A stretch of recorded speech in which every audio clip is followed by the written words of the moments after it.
So, is everything you were hoping for? It's got its ups and downs, but you can't deny the view, though.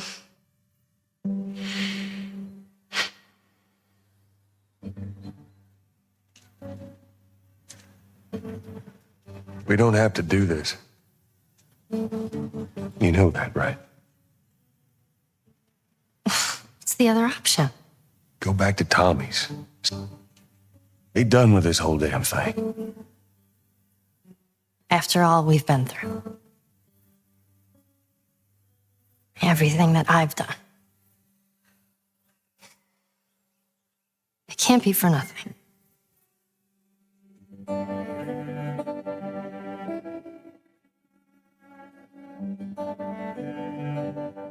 Welcome back to the official The Last of Us podcast. I'm Christian Spicer. Last episode, we left off with the incredible DLC chapter Left Behind. We cut back and forth from Ellie's present, caring for an unconscious Joel, and her past, having just been bitten by the infected alongside her first love, Riley. We see the depth of Ellie's feelings for these two fixtures in her life, and how there's nothing she won't do for the ones she loves.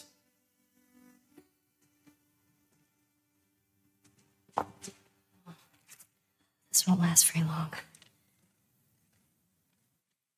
Winter is my favorite. Again, that beautiful moment when we see the snow on the ground, the beautiful little puke bunny, and then just the arrow, and that has been shot by Ellie.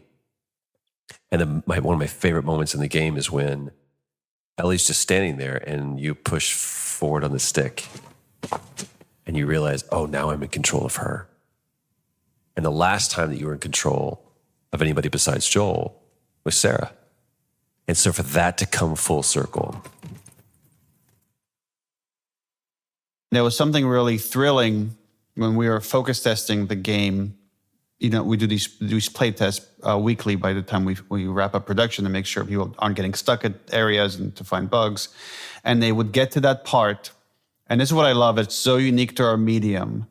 Because you never get this kind of statement anywhere else where it's like, and the person would go, oh my God, I am Ellie. And all of a sudden, like, they play differently. They're, and even though like mechanically there's a lot of overlap, some things are different with Ellie. But just the way they kind of approach the world was very different for them as this character. And all of a sudden you create all this new empathy and connection to this character that you didn't have before. And it's just something really beautiful about our medium, about games. So the story, right, is about this unit of these two characters and how I think on their own, they would have perished. Ellie maybe like from not having Joel's protection early on, but I think Joel would have died emotionally without Ellie. I think she would have never brought the good that exists within him out. It's funny, as we're here talking about Winter and we haven't touched on David at all. Name's David. This here's my friend James. We're from a larger group. Women, children. We're all very, very hungry. Well, maybe we could trade you for some of that meat there. What do you need? Medicine. Do you have any antibiotics? We do. Back at the camp. Welcome to follow us. I'm not following you anywhere. Buddy boy can go get it. He comes back with what I need. The deer is all yours. Anyone else shows up... You put one right between my eyes. That's right. 2 bottles of the penicillin in a syringe. Make it fast. With Sam, like Ellie confides in Sam that her biggest fear is ending up alone, is not having someone. And here she finds herself in Winter alone. I mean, Joel is unconscious. And here is this man that we're purposefully painting him like, you know, is very kind and understanding. I'll take that rifle. Of course. And he's always honest with her. He never lies to her. And yet there's something within Ellie that just is repulsed by this guy, that she doesn't ever fully trust him. So there's something that, even though Joel has done all these horrible things, I think Ellie always recognized that there's good within him. And I think that's why she was so drawn to him even early on, in a way that she's not to David. You know, you really shouldn't be out here all on your own. I don't like company. I see.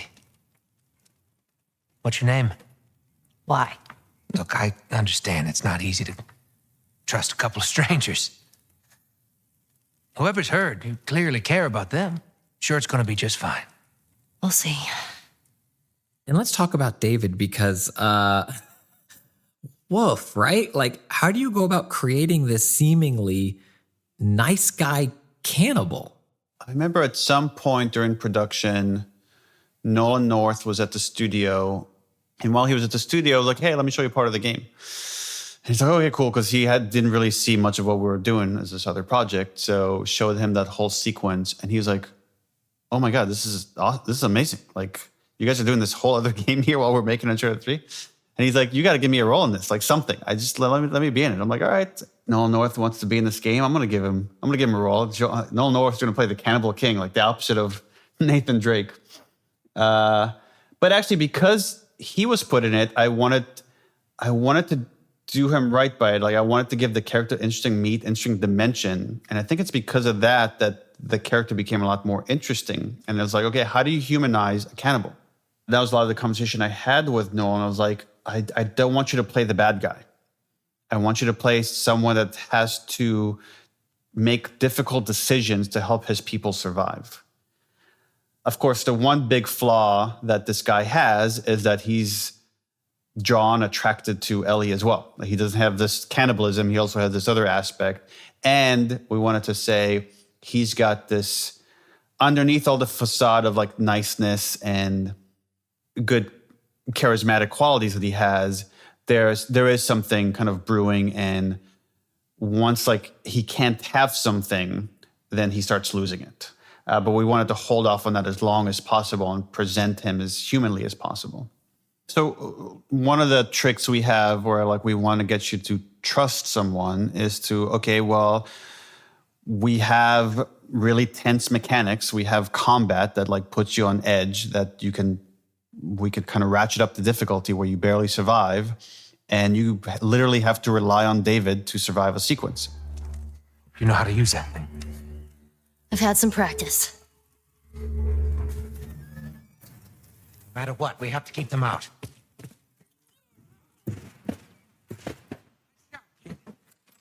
You weren't kidding. You're a better shot with that thing than I am. Hey, kid, you all right? I'm fine. Flickers. Come on, door's this way.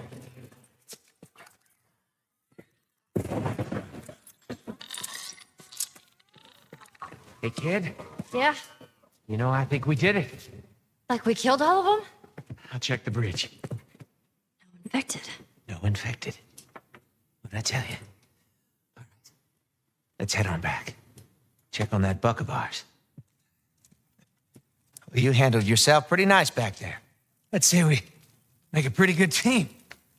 And that's where we came up with the whole kind of cabin sequence where all these infected are coming in, and you and David have to survive together. And he saves you multiple times in these very specific ways throughout that sequence. And you're like, okay, well, this guy maybe is not that bad, even though I'm getting like a weird vibe from him, but he can save me. And then, of course, he reveals who he is and that he's been in charge of these people that you ran into in the university and you fought and killed. See, I believe that everything happens for a reason. Sure. I do. And I can prove it to you. Now, this winter, it's been especially cruel. A few weeks back, I sent a group of men out nearby town to look for food. And a few came back. He said that the others had been slaughtered. Crazy man. And get this, he's a crazy man traveling with a little girl. You see, everything happens for a reason. But he doesn't hold Ellie responsible because Ellie's a kid and he sees the strength that Ellie has within her, and that's part of the draw for him is recruiting her, is like bringing her over to his people. Ellie rejects that. And then it was important to play Ellie protecting Joel, first by like being on horseback and drawing them away from the house where she has kept Joel unconscious and was giving him the medicine that she just got. Joel?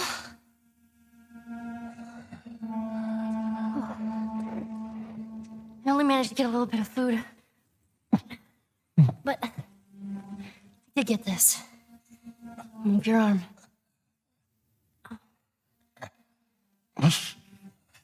Here we go.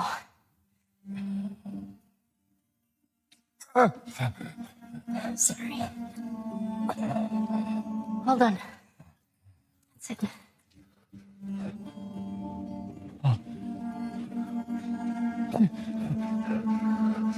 You're gonna make it.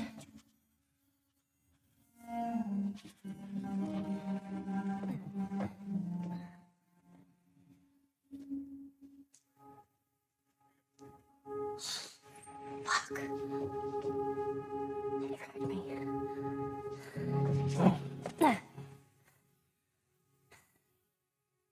I'm gonna draw them away from here. I'll come back for you.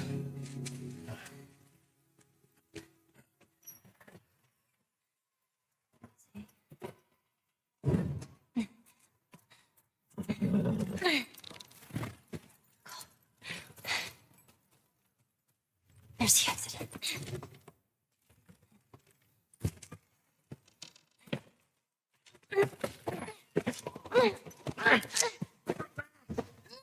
Keeping you alive here. There you go. There you go. The character of David. Tell me one thing that David did that was wrong. You tell me one thing that makes him the bad guy.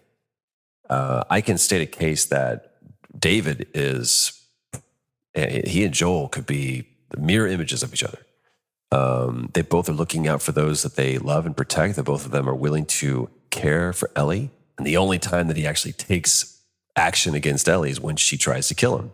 Now, I think that we see his truest nature, that you don't, David is not someone to fuck with, but I don't think that he's just like snowblining her the entire way. I think that he genuinely is like, come be a part of us. I'll look after you. I'll make sure that you're taken care of. And yeah, you're probably going to eat, Peter over there eventually. I mean, it's some heavy shit. So it's like, I remember I read all of those scenes and I was just sitting at a TGI Fridays like, oh my God, this is intense and I can't wait to shoot it.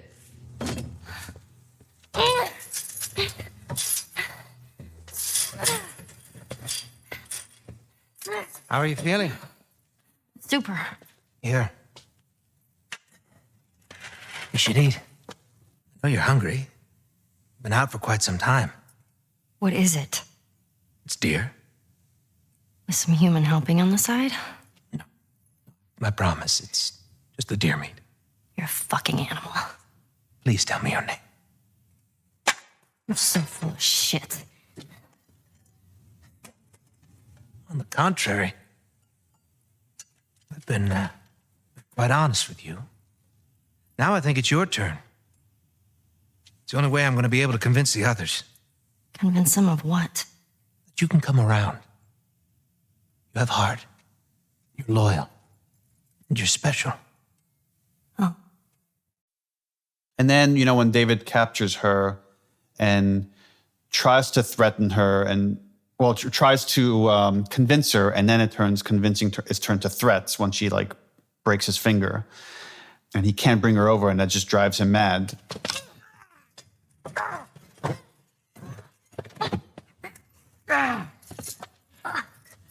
You stupid little girl. You are making it very difficult to keep you alive. What am I supposed to tell the others now? Ellie. What? Tell them that Ellie is the little girl who broke your fucking finger. Where did rage come from for you? Oh boy. 'Cause I imagine it's a different place than loss and hurt, or is it the same and it's just then unleashed? Boy, that's a good question. I think for me, and Neil and I kind of always joke about this, and not to reveal too much about myself, but I can be a very angry person. And that's an emotion for me as an actor that is very accessible for me.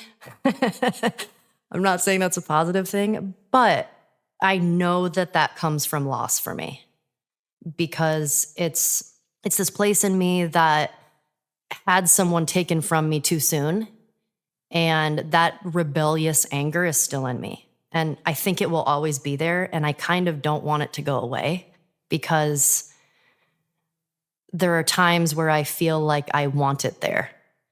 And sometimes it's not great, but I think most of the time that's the part of me that is able to defend myself and stand up for myself in situations. Wakey. Come on. I warned you. I'm infected. Really? So are you. Right there. Roll up my sleeve. Look at it. I'll play along. What'd you say? Everything happens for a reason, right? What the hell is it? She would have turned by now. It can't be real. Looks pretty fucking real to me. See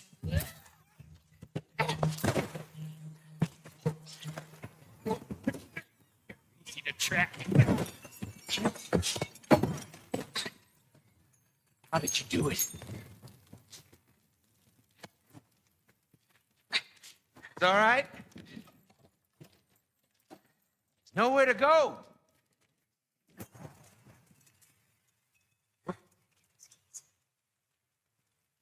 Again, we're trying to play with familiar tropes and then subverting them. And that's what makes these beats interesting, is that to say, okay, when Ellie's captured by David and he's chasing after her, and you have this whole boss fight in this restaurant that's on fire, and you're playing that, and you're feeling the tension of that, and you're feeling that you don't have the equipment necessary to defeat this guy. Like Ellie is this kid, and here is a guy that has a gun and a machete, and he's coming after you.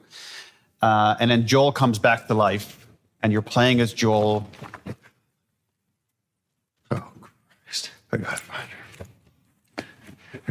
her.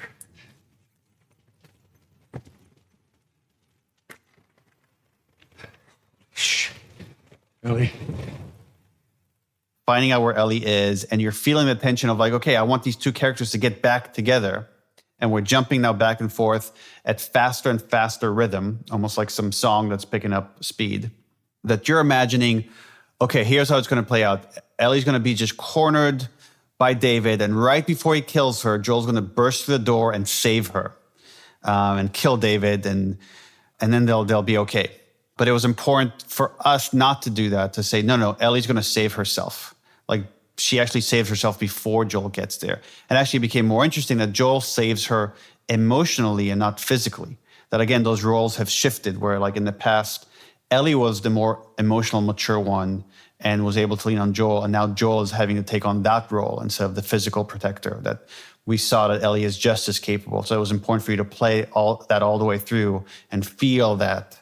So then we get to that moment where Ellie is, yes, she has shot people, but it has all been in a defense. But this moment, she got David, she incapacitated him.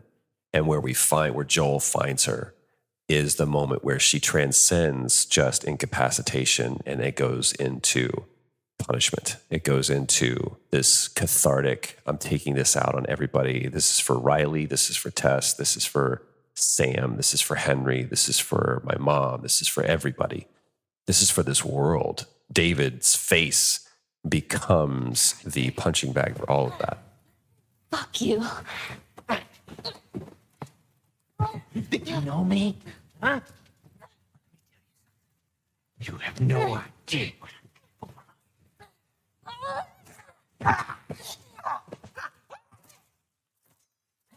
It was a part of her journey that she kind of needed to go through to see that she could take care of herself. And Ellie winning this battle shows that she can take care of herself without Joel. And we needed to see that. And the audience needed to see that. And she's taking all of the knowledge that she's learned from Joel and the life experience that she's had up until this point. And it shows how strong her will to survive is, that she just doesn't give up. I love that Joel is there for her, though, not to fight her battles, but to be there for her in the aftermath. Stop! Stop! It's me! It's me! It's me! Look! It's me. He tried to.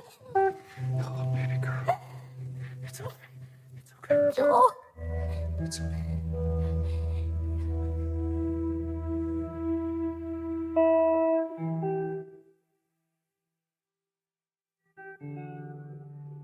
Neil had framed this moment. He was like, I don't care what you say, just whatever you would say to comfort her. But I want you to know that the only thing I need you to say is baby girl. The fact that is, now we see Joel the father again.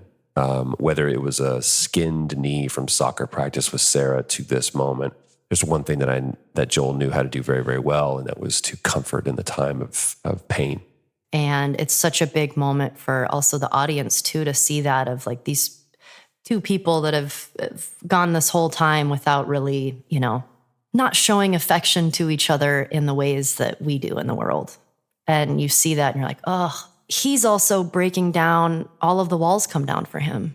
And to see that, and she recognizes that as well. Like, oh my God, you're taking care of me in this moment and you are here. And it's both of them finally making that connection. Why was that baby girl, why was that line so important for this moment in the game? Because it's the point where she has become his daughter. She's not a replacement for Sarah, but at this point, she's just as important. And that phrase has become a symbol for that for him. And then everything else beyond that, I honestly don't remember what the dialogue is, but it was just something to help her get strength to get on her feet and get out of there. And it felt like that's not as important than just letting the moment kind of sit and letting the music take over, because the music now is doing the heavy lifting.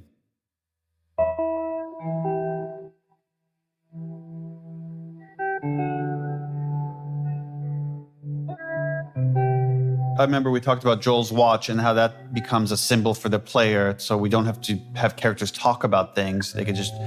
We could direct an image and then that takes your mind. The music is doing the same thing. So when Sarah dies, there's this theme that we end up calling All Gone that plays. And then we play it again here when Joel is embracing Ellie and says, baby girl. And we play it again at the very end when he's carrying Ellie out of the hospital. And it's done that way by design because we want your mind to subconsciously go to the moment Sarah dies and string these moments together without us being explicit about it. I feel like maybe we haven't talked enough about Gustavo's score and how much it's helping the emotional impact. But that piece of music is so beautiful and so moving, it felt like we didn't need any more words.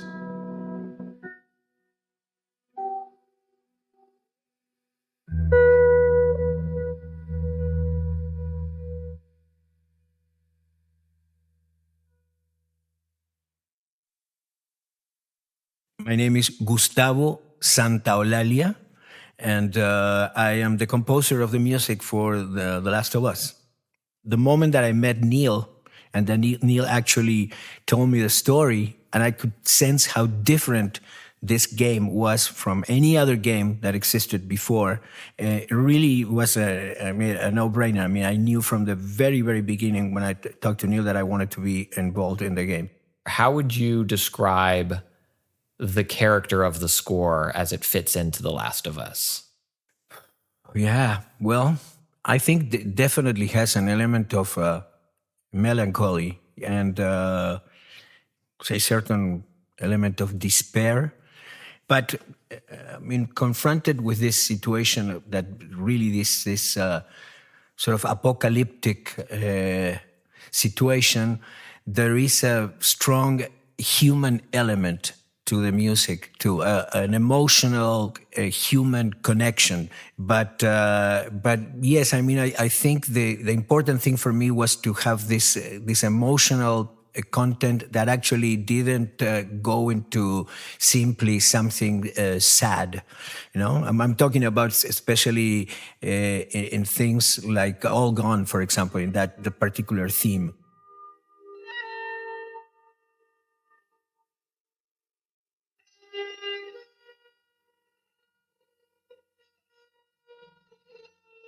In other themes, like the theme, right, that has some epic connotations too.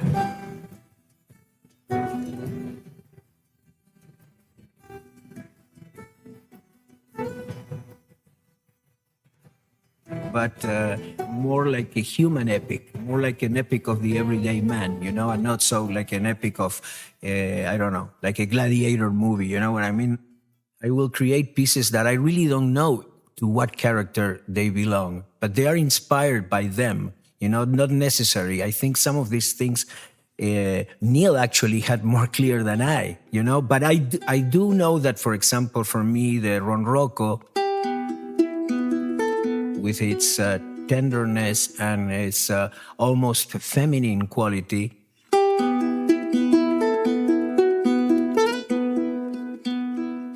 I had a connection with the Ronroco with Ellie,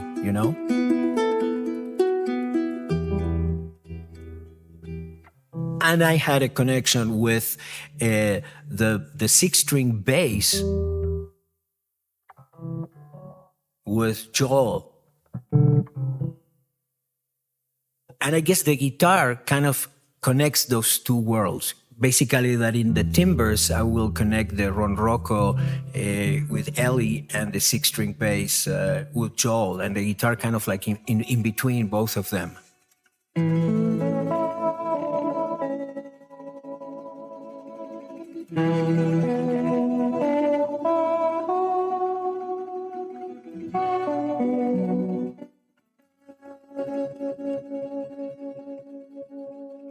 I knew that it was going to be something, a very personal score. I mean, I think all my work has that element. But so the connection with the guitar and the Ronroco is a natural one. I mean, those are my main instruments. So naturally, I was driven to them. The thing is what to do with them. But the 6-string bass, that was a discovery because I've never used that instrument really before. And this is there's a whole breed of basses, modern basses that have more than 4 strings. Usually, the bass is an instrument known for having 4 strings, right? This bass is a bass that comes from the 60s. It's a Fender bass 6-string that actually is an octave lower than a guitar. It's a very peculiar bass. And that was something that really wasn't planned. It just came by accident in a way because I didn't have a bass at hand. So that was a fantastic discovery because I've never used that instrument before. I mean, I have instruments that I get sometimes and they're there waiting for their moment. And that was definitely the moment for that instrument. But one of the things that I love about Neil's writing and Neil's conception, of the world, and that this extends to The Last of Us 2 also, is this thing, about really creating real life people. And, people in real life are good and are bad too. They're not, usually, of course, there are people that are just truly only mean people, and but in the general majority, we're all full of contradictions, and sometimes we can be good and sometimes we can be bad, or we can be good for some people and bad for others, with our actions and with our thoughts. And I think that's what makes these stories so rich. How did you look to incorporate those contradictions into the soundscape? Sometimes, I juxtapose something that can be very, very, very spiritual and very soothing with something that is very brutal, something that is very rough. I love working with the roughness too. The textures or sounds or noise. you know. I mean, one of the things that I love is to actually, you know, people try to avoid the noise of the amp, for example, you know, that you have the 60 hertz or something that is there, you know, or the noises in the guitar, you know, between notes when you slide from one note to another one. Those are things that I treasure. The same thing with mistakes. You know, the concept of mistake, I take it totally in a different light. For me, mistakes sometimes can be great assets. Mistakes, as somebody sometimes said, you know, can be hidden intention. I always pay attention to a mistake, because a mistake can be just a mistake, or it could be, you know, a new route that you never could have imagined. So in the juxtaposition of timbres that can be soothing and at the same time aggressive with another instrument, that those contradictions, the use of a full track, full of, you know, just packed with sounds, to something that is absolutely void of everything and it's just one single instrument. The use of silence, the space, you know, it's a silence that becomes eloquent. All those things, I think, somehow express these contradictions.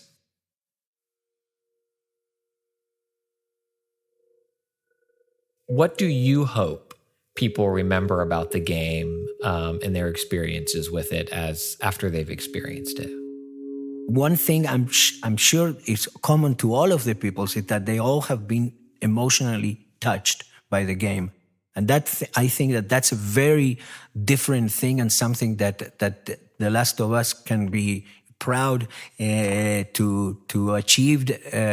Is something that will be definitely remembered, because I think sometimes, you know, well, perhaps, you know, in 20, 30, 40 years, you know, I'm you know, not going to be here. But people will hear the theme, you know, and will say, oh, I remember when we used to play, you know, The Last of Us, and everything that will definitely connect with that emotion that they had, and that emotion, in this case in particular, because of the relationship, is an emotion that is connected to love. And I think that's what people are going to remember, that love and that connection that the characters had between themselves and that they had with the characters and with the game.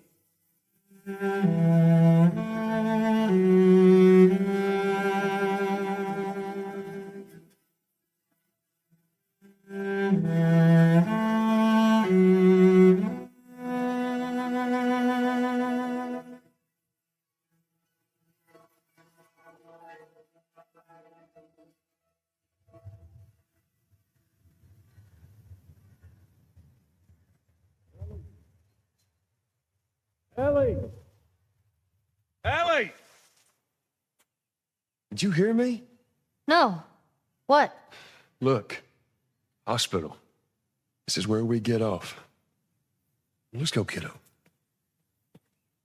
You feel that breeze, huh?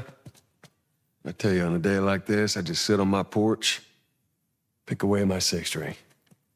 Yeah, once we're done with this whole thing, I'm gonna teach you how to play guitar. I reckon you'd really like that. What do you say, huh? Ellie, I'm talking to you. Huh? Oh, yeah, sure, that sounds great. Everything all right? Yeah, I'm fine. You just kind of seem extra quiet today. Oh, sorry. No, it's not. It's fine. Okay, turn the corner, because now we're about to go into a completely different place. The next section of the game is not so much about how Joel has changed, but now how Ellie has changed. Joel definitely demonstrates a different behavior. He's a little bit more optimistic and teach you how to play guitar. We're going to get there, and he's talking about all of the positive, optimistic things, giving her hope. Joel is finally speaking about the future in terms of hope.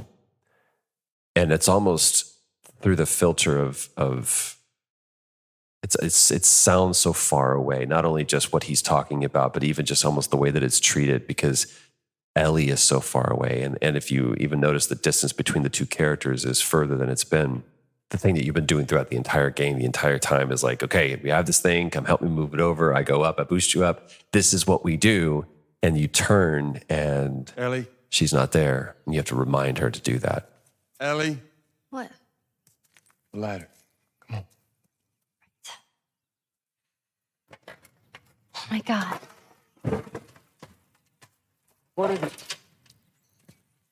Ellie! Ellie! You gotta see this. What is it? The hell is... You kidding me? Come on, hurry up. You see this?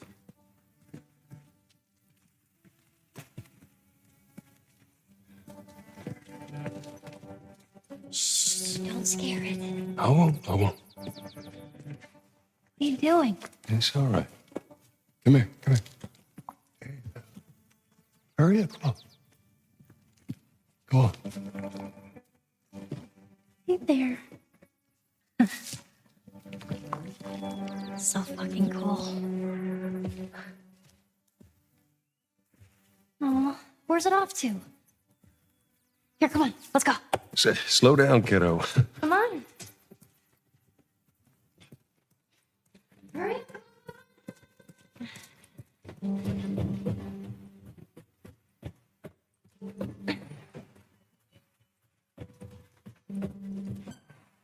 Oh, man. Look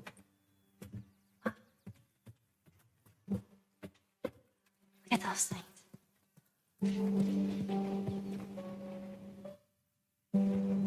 So, is everything you were hoping for?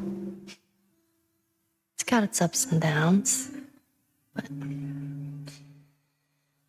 you can't deny the view, though.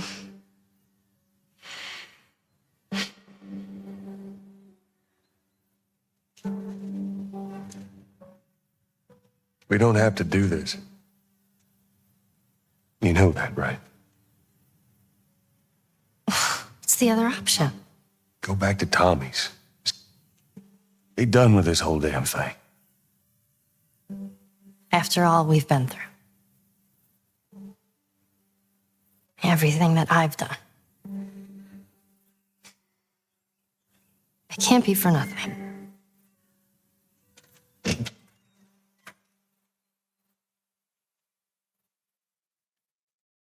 My name is Almudena Soria, and The Last of Us was my first game as an animator at Naughty Dog, so it's very special to me. I worked mostly on Ellie as a player, as a non-playable character, as well as the giraffe sequence. It's such a special game I think for everyone that worked on it. It was something kind of unexpected until people started playing it. Because we're so close to it, we, work many years on it, and until everything comes together with cutscenes, with dialogue, with graphics, lighting. Once you actually played it recently at home, and it's just like, it still holds up. A big part about what makes this game so special, I think, is that combination of the story and the technical aspects, like the animation and the things that you and the entire team brought to the table. And I'd love it if you could talk about how you think, the nuance and the animation and all of that contributed to the story, and then also how you think it brought everything to the table in terms of the entire experience. So for me, what we do with the animation is, first of all, we keep it grounded. Because that's the type of game The Last of Us is, and keeping it grounded make the players feel more connected with the characters they're playing. That's definitely the core of the animation style we're going for. And then we try to make the characters look like what they're feeling. So starting with the sequence of the giraffe level, basically, we see Ellie that she has a very closed posture. She's holding the backpack, she's looking down. That transmits what she's feeling. We created this gesture system for The Last of Us part 1, which we still use now because it's really, really cool to create these moments. So for the animation as well, we want to, as I say, we want the players to feel what the characters are feeling. And in the case of you're playing Joel at this time, so when you boost her, she's not responding. It's like, what's happening? You kind of probably feel a little frustrated. It's like, that's what he would feel like. Then you boost her and then she shoots off and it's like, what's happening? So Joel feels curious about where Ellie's going and the player feels curious too. And we talked about that moment where Ellie's kind of closed off and she's on her backpack and kind of, looking at the ground. I'm curious if you have anecdotes or insight on moments where it was the opposite, where Neil has described this first game as being primarily about love, and kind of how you and the team address showing that physically with Ellie as that relationship blossoms and grows. Yeah, we have a lot of moments. So after the giraffe sequence, we have this pretty heavy dialogue where Ellie brings Sarah, Joel's daughter that had been murdered. So that's very, very important because I feel Joel cares about Ellie so much is because he's suffered the loss of her daughter. So at that moment, Ellie say, "Hey, I have something for you," and she hands this picture of Joel and Sarah, which is, I talked in that moment, and Joel did too. I got something for you. Here. Maria showed this to me, and I stole it. I hope you don't mind.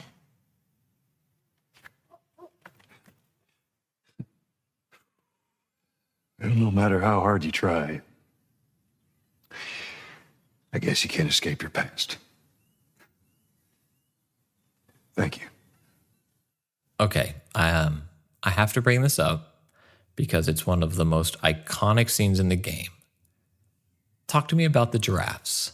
It was a very interesting evolution on that level. I remember when Peter Field, the designer of that level, we have level kickoffs in the theater. So every member of the team that is involved in that level, we get together and the designer present what the level flow would be like.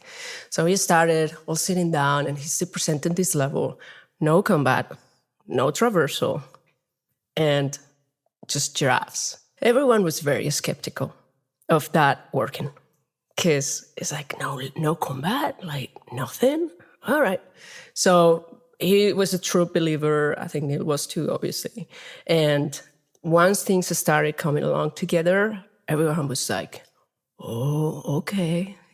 It's an opportunity to give the players some rest, enjoy the beautiful overgrown environments, the wildlife that the lack of humanity, brings out there. And, I'm not sure why giraffes were chosen, but I think it was the best choice because it's such a majestic animal that everyone likes, and so unexpected that when you see it, you are really surprised. I'm curious how the game affected you and kind of what that experience was for you when it was all said and done. So the first thing I thought was like, I don't want to play any other game that is not like this one. Seriously, it's like living in the story. So I really enjoyed that. And since then, I try to find games that are more like that. So I can, live the characters, live the life they're living. So yeah, as a human being, it's just how, and also everything started coming together at the end, which, we have all these levels, they're like scattered, like you kind of know what's going on until you sit down and start playing through the whole game. It's when you realize, oh, wow, this is a story, this is a game. At the beginning, there's like levels that are not even online, or dialogue is not in, like cutscenes is still not in, or like in very rough form. It's like the last year, 6 months where everything is together, the lighting comes on, the sound is on, the effects, it's just, and it happens in a very short amount of time. Everyone is working constantly. But when everything comes together, it's where you realize, like, wow, yeah, this is something else.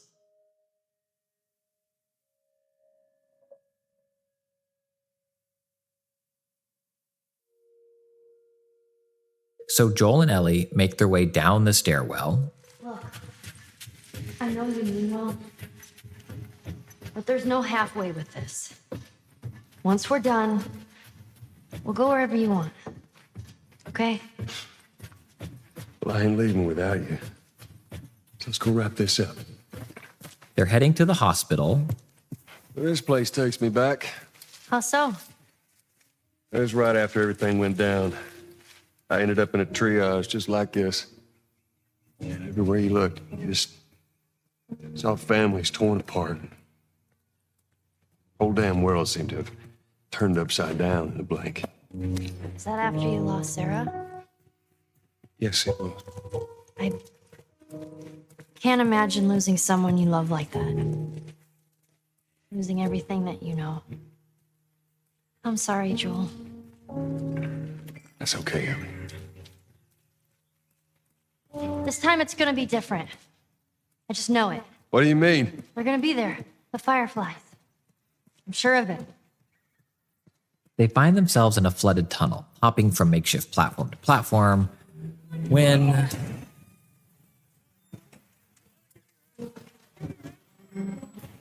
they're pulled underwater.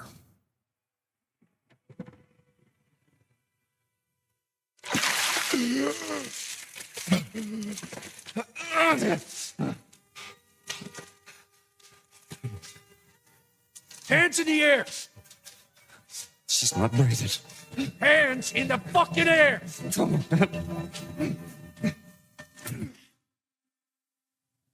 Ultimately, what happens is that Joel is saved by Ellie in the bus when he goes into the water, and in that she dies. Like she drowns. And then again, we see is like, no, don't bring me to this point where we're finally good, and I'm gonna lose her again. And then we wake up in the hospital room. Welcome to the Fireflies. Sorry about that. They didn't know who you were. And Ellie? She's all right. They brought her back. You came all this way. How'd you do it? It was her. She fought like hell to get here. It was meant to be. I lost most of my crew crossing the country. I pretty much lost everything. And then you show up and somehow we find you just in time to save her. Maybe it was meant to be. Take me to. You don't have to worry about her anymore. We'll take care I of her. worry. Let me see her, please. You can't. She's being prepped for surgery. And then, of course, the whole revelation of that this plot was always designed to be like that. You basically just transported our sacrificial lamb. So you didn't have to save her.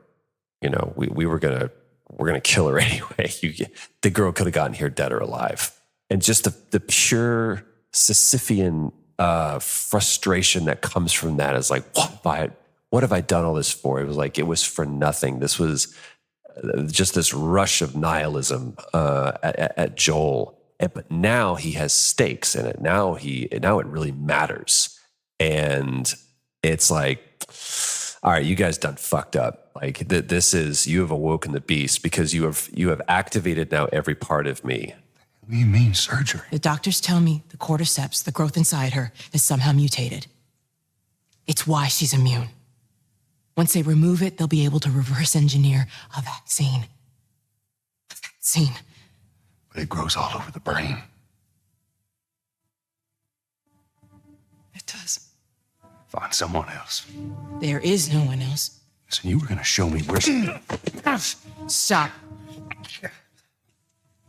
I get it. But whatever it is you think you're going through right now is nothing to what I have been through. I knew her since she was born. I promised your mother I would look after her. Then why are you letting this happen? Because it isn't about me, or even her. There is no other choice here.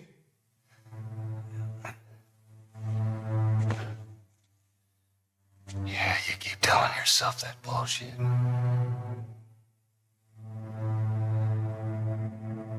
March him out of here. He tries anything, shoot him.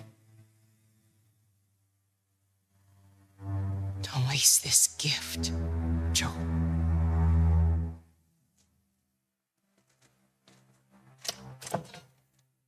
Marlene and Joel, their similarities that they both care for Ellie. And Marlene, we're revealing that knew Ellie's mom and made this promise to Ellie's mom that she would watch over this girl. And now she has to go back on that promise in order to fulfill the Firefly's whole kind of objective, which is to restore mankind. This is the thing that she's dedicated her life to, means killing the daughter of someone she cared about. I know Marlene didn't know this is the consequences of bringing Ellie here. She is surprised by that as well. However, she accepts it in a way Joel doesn't. And she's wrestled with it. And now she's already come, by the time Joel shows up in the hospital, she's already come to terms with that decision, which is why she feels like she makes the mistake of keeping Joel alive, because she sees here's the one person in this hospital that could understand what she's gone through, except he doesn't, because he doesn't agree with her final decision. But her mercy is what actually ends up killing her. And I guess her other sin is that she didn't run this by Ellie. Like, neither one of them, they're both playing the protective parent that it thinks they know what's best for this kid and the world. But neither one of them is asking the kid, what do you think is best for you? Go. Move. I said move. The fuck you doing? Keep walking. I said keep walking. They're celebrating. Where? Or the far end.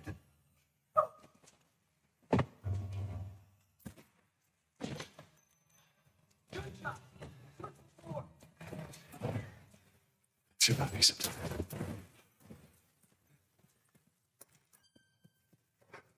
Sweet. What are you doing in here? Don't come any closer. You fucking animal! Carrie, shut the hell up. Come on, baby girl. I got you.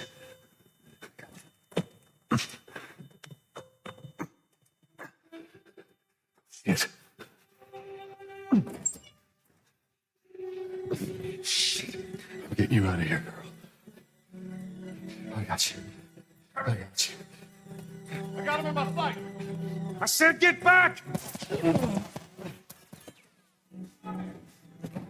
Hey, stop! Hey.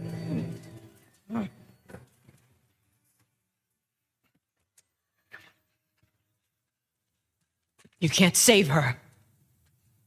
Even if you get her out of here, then what? How long before she's torn to pieces by a pack of clickers?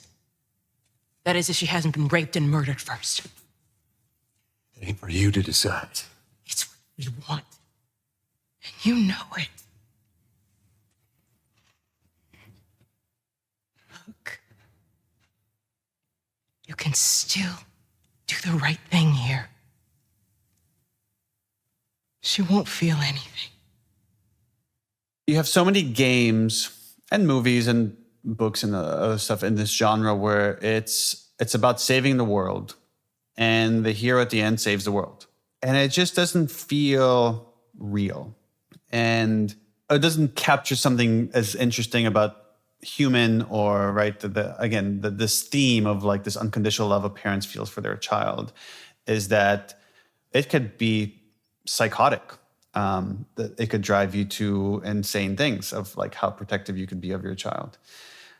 So this idea of that you would get to the end and then choose to not save the world felt so more honest to me about like what we would do in this situation, and that it's ultimately like there is no cure. It's not about that. It's about saving the ones we love.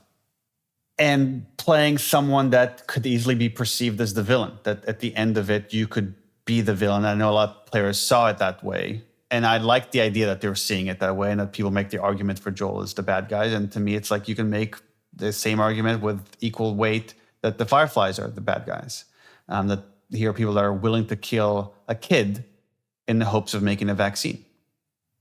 And then it gets to this whole philosophical conversation that I love. It's like, do the ends justify the means? At what point in pursuing good have you become bad? And there are no clear answers here. There isn't like, okay, well, here's the line. It's like, if you kill 10 people to save 1 million, then that's okay. But if you kill 100, that's too much. Like, no, I don't know how you draw those lines. So I just love that for Joel, and hopefully by now the player, they understand that like that doesn't matter. Like Ellie could save 1 million people, or she could save 2 people. She could save all of mankind. That doesn't matter. That's his daughter. There is no price you can put on your kid's head. It just doesn't exist. I think for Ellie, she was willing to accept at any cost bringing meaning to this journey. Even when they get to the very end, right before they're at the Firefly Hospital, Joel tells Ellie, let's go back. We don't need to do this, because he's afraid of like, yeah, you're already seeing he doesn't care. He doesn't care about what this would mean. But it's just putting her at risk for one more day. Why do, like, let's go back. We could start a life. And she rejects that. She just says, after everything we've done, after everything I've done, everything we've been through, it can't be for nothing, right? She needs to find meaning here. And she ultimately, well, whether she does or doesn't, I guess it's a little bit open to interpretation, but she's left not with what she thought this would lead to, right? She thought this would lead to a cure. And then she wakes up in the car and is told there is no cure. What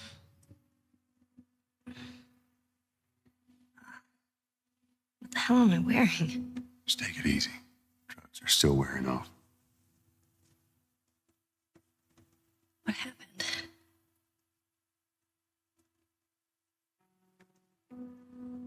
We found the fireflies.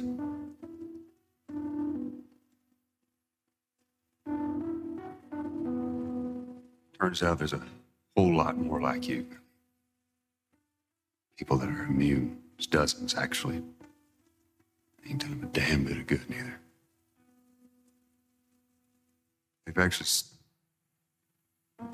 They've stopped looking for a cure. I'm taking us home. I'm sorry. When I first played through the game, I was like, oh, I absolutely would have made the same decision as him. And when I played through it recently, I was kind of able to see for the first time why so many people were not shocked by his decision, but couldn't believe what he did. And whereas before I was like, how? Who would not do that? You know, for me, Ashley, I don't think I would do anything differently than what Joel did. I don't have any kids, but I have 7 nieces and nephews. And if this happened with any one of them, there's no way I would leave them on that table. I would steal them and kill every single person that was in my path to save them. But I don't think I would lie to them. I think that is where the fault was with Joel, but I get why he lied, because he can't live with her being disappointed in him. And I think he knows that she'll be upset and possibly never forgive him. And I think that's the same part of himself that pushes people away. You know, he lives his life with a lot of rules and sets up these parameters to protect himself. And he still is doing it until the end. But I think he has realized, wow, here's someone in this world that I care about, and they care about me. And that is more important to me.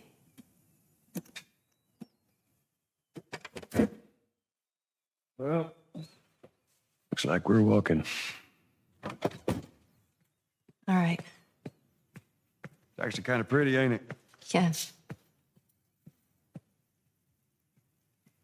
I don't think I ever told you, but Sarah and I used to take hikes like this.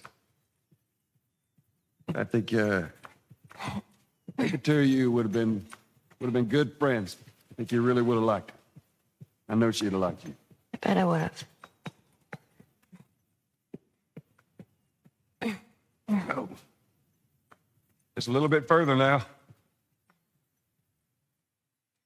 Hey, wait. Back in Boston, back when I was bitten, I wasn't alone. My best friend was there, and she got bit too. We didn't know what to do. So she says, let's just wait it out. You know, we can be all poetic and just lose our minds together. I'm still waiting for my turn. Her name was Riley, and she was the first to die. And then it was Tess, and then Sam. None of that is on you. You don't understand. I struggled. for a long time with surviving. And you, no matter what, you keep finding something to fight for. Now, I know that's not what you want to hear right now. Swear to me. Swear to me that everything that you said about the Fireflies is true. I swear.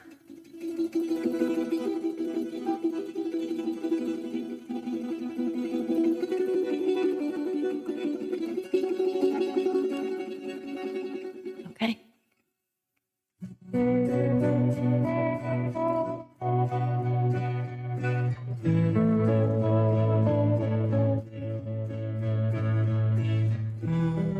I think Ellie wants to know the truth, right? Which is why she's been mulling this question, this idea of like that she wants to make Joel swear to her that he's telling the truth because something definitely feels off to her. But then she also got this thing that she's been looking for the whole time, is like someone that's not going to leave, someone that's going to love her unconditionally. And can you reconcile those two things? Can you be with someone that has wronged you in this way, or that has lied in such a way to make you lose trust? And there's this, again, this whole philosophical debate of how far are you willing to go to protect your child as far as Joel's arc. And this idea of taking him to the end of the line, like what's the most extreme act he would have to take? Because every time there's an obstacle, like, right, characters will take a path of least resistance. Whatever the least they have to do to achieve their goal, that's what they're going to do. So you put an obstacle, so they have to take a more extreme choice, and another obstacle, they have to make more extreme choice. Okay, now he's like, Tess has died. He sacrificed that. Okay, now he's sacrificing his safety. Okay, now he's sacrificing. He opens himself up to loss in a way that he hasn't before. So he's starting to sacrifice himself. Okay, he's sacrificing all of mankind to say, okay, where do you go after that? It's like, oh, he's willing to sacrifice his relationship with her to save her. That's the ultimate sacrifice that he could make. It's like he's lying to her, knowing that this could be it. She might never trust him again, but he's got to do that so she doesn't go back to that hospital and try to get the cure.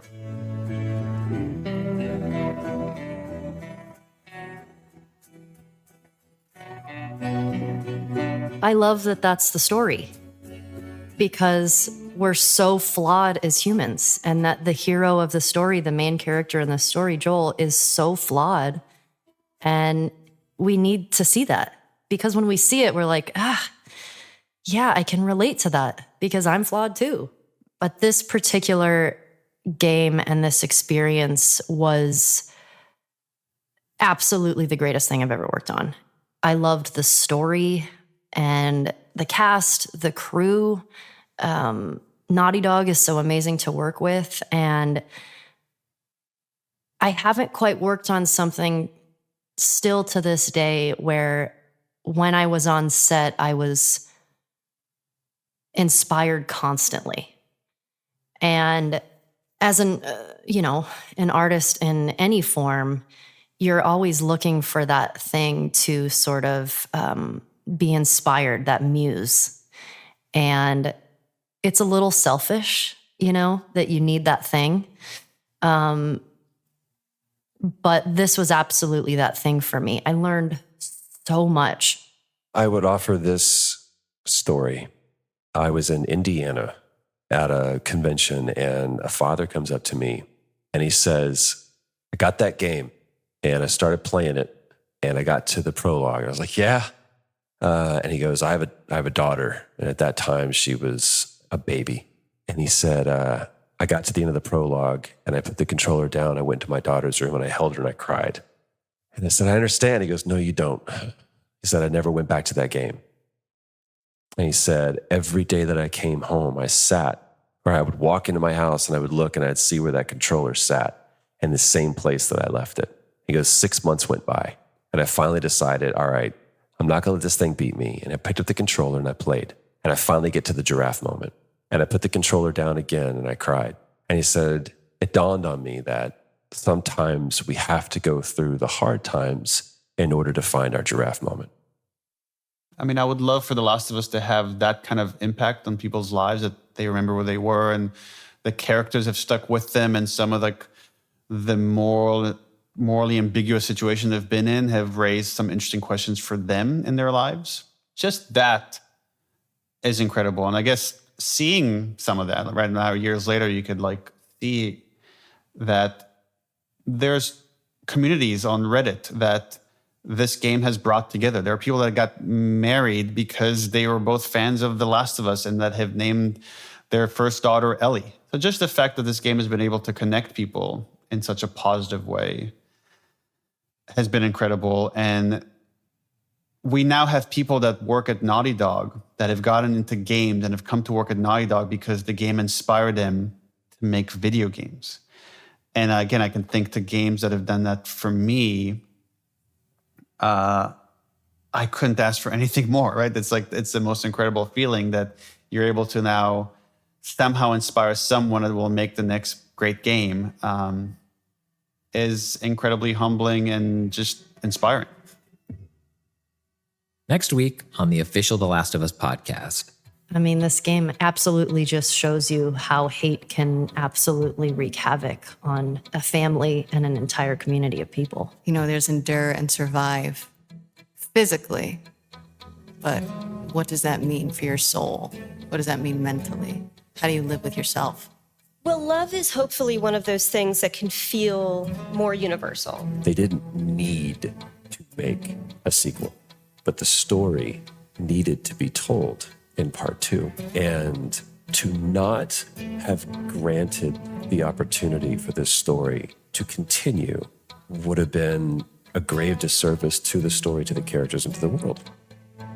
But before we dive into the second game, over the next few days, we'll be dropping 3 shorter episodes, which we're calling Artifacts. We'll be talking with actor-cosplayer Mika Burton, TV writer Mark Bernardin, and film director Nia DaCosta about their experiences playing the game and how The Last of Us has affected their lives and the world of gaming at large. Be sure to keep an eye on your feed for those episodes and our official The Last of Us Part 2 discussion. The official The Last of Us podcast is produced by PlayStation and Spoke Media. It's hosted by me, Christian Spicer, and written by Brigham Mosley. Our Sony PlayStation team includes Charlie Yater, Christian Cardona, and Carrie Surtees. Our Naughty Dog team includes Arnie Meyer and Scott Lowe. Our production team is Carson McCain, Kelly Kolf, Trey Jones, Reyes Mendoza, and Alicia Force.